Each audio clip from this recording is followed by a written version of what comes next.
One more tale from the Twilight Zone, that'll do for now. The Fame Game. Ernest Paisley is a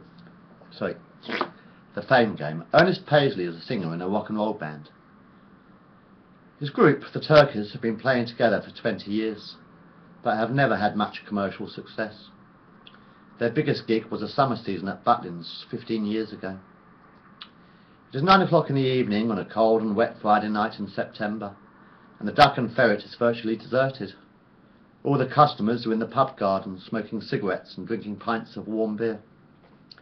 Ernest and his band are standing on a stage in the corner of the pub, tuning their instruments. They play for several hours, cover versions mainly, but all the chairs in the pub remain empty, except one. A slim middle-aged gentleman wearing a black suit sits on a stool near the bar, sipping a tequila sunrise. He claps his hands and stamps his feet to the beat of the music. "Bravo!" he shouts as the Turkeys finish their final encore. It is 11 o'clock at night and the band is busy packing up their instruments. They never could afford to hire a roadie. Norman Threadbare, the pub landlord, locks the doors of the Duck and Ferret. He opens the till and hands a £50 note to Ernest. "Is that all we get?" asks the balding grey-haired singer. "You drank a lot of beer," frowns Norman, the landlord. The Turkeys load their instruments into the back of an old white van parked in a car park. The stranger in the black suit walks up to Ernest and taps him on the shoulder. "I enjoyed your music," smiles the gaunt-faced man. "Thank you," smiles Ernest. The stranger takes out his wallet and hands a business card to the singer. "I would very much like to be your manager," smiles the man in black. Ernest reads the business card. "Devil May Care Music Productions. Mr. Follis, President." Ernest chuckles. "Is this some kind of a joke?" he asks. Mr. Follis grins. "Not at all, Ernie. I would like to offer you a 7-year contract."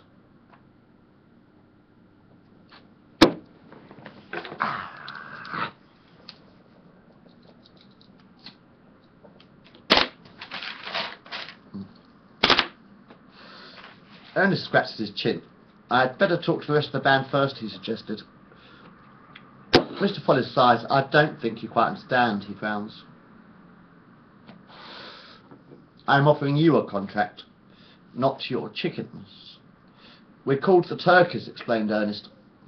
"Whatever," sighs the stranger. "Anyway, do you want to see your name in lights or not?" he asks.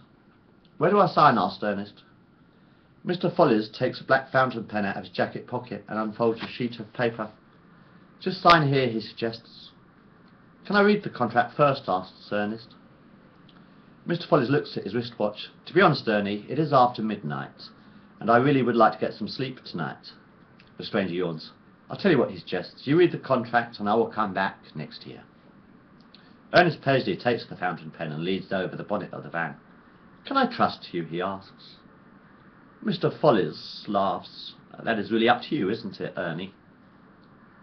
Ernest tries to sign his name on the contract. "There's no ink," he frowns.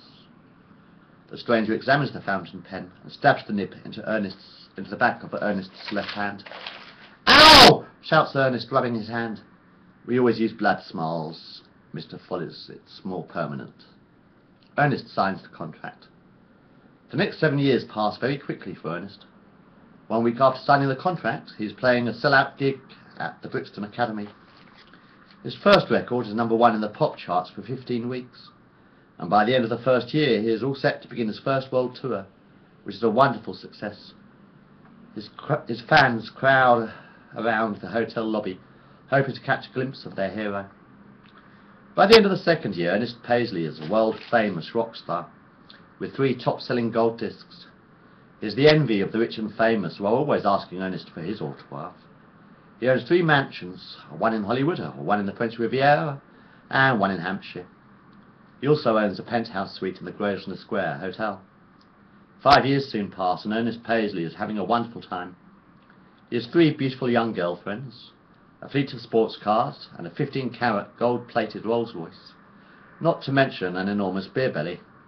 He's very happy as he relaxes in his marble jacuzzi with his ladies, smoking enormous Havana cigars and drinking expensive champagne. By the end of the 7th year, Ernest Paisley is the richest man in the world, with 7 platinum discs under his belt and 5 songs in the top 20 pop charts. He is adored by millions of loyal fans all across the globe. Ernest has just completed his 5th sell-out world tour and he is exhausted. The time is midnight on a cold and wet September night, and Ernest is in the games room of his Hampshire mansion playing billiards. There is a knock at the front door. Henry, the butler, walks into the games room. There is a gentleman here to see you, sir. He smiles. He insists that he has an appointment. Ernest shrugs his shoulders. I'm not expecting anybody tonight, he sighs. Tell him to go away. A man wearing a black suit stands behind the butler. Hello, Ernie, smiles Mr. Follies.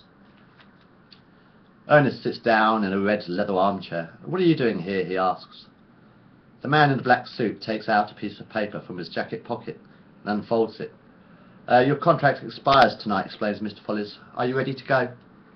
Go where? Asks Ernest. To hell, of course, sighs the man in the black suit. What are you talking about? Laughs Ernest. I'm not going anywhere. Mr. Follies reads the contract. According to our agreement, I guaranteed you 7 years of stardom and fame, after which time the party of the first part, that's you, agrees to render up their soul now and forevermore to the party of the second part. That's me, explains the devil. Ernest frowns. May I take a look at that, he asks. Mr. Follies hands the contract to Ernest. He screws the paper into a ball and throws it onto the open fire. Ernest leans against the mantelpiece and lights a long, thick Havana cigar, inhales deeply and breathes out a plume of silver smoke. What agreement? He smiles. Have it your own way, laughs Mr. Follies, shrugging his shoulders. Henry will show you the way out, suggests Ernest. One day later, Ernest Paisley is arrested for tax evasion. All his property is confiscated and he spends the next 2 years in prison. His records plummet down the charts and he is soon forgotten by his once adoring fans. Graham Nobbit, a prison guard, unlocks the door to Ernest's cell. Your solicitor is here to see you, explains Graham. May I come in? Asks Mr. Follies. He sits down in a wooden chair in the prison cell. What the fuck do you want? Asks the prisoner. Mr. Follies smiles at the skinny, tired old man in the striped uniform, lying on the prison bed. You don't look so good, Ernie. I've been better, frowns the ageing rock star.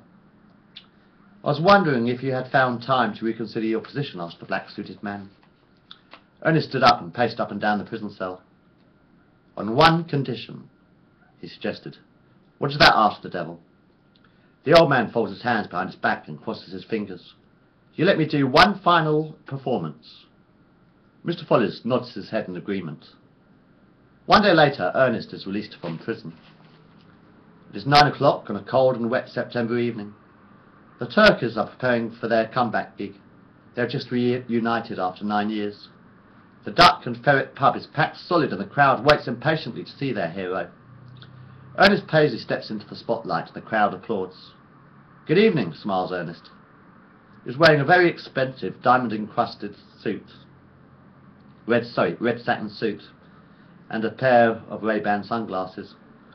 For our first song, I would like to sing my first #1 hit, Please Don't Break My Heart. Bob the roadie hands a gold-plated microphone to Ernest. A young girl, standing at the front of the stage, spills her beer onto one of the huge metal speakers. There is a buzz and a crackle, and a spark of electricity shoots down the cable of Ernest's microphone, electrocuting the rock star, who drops down dead on the stage. The end.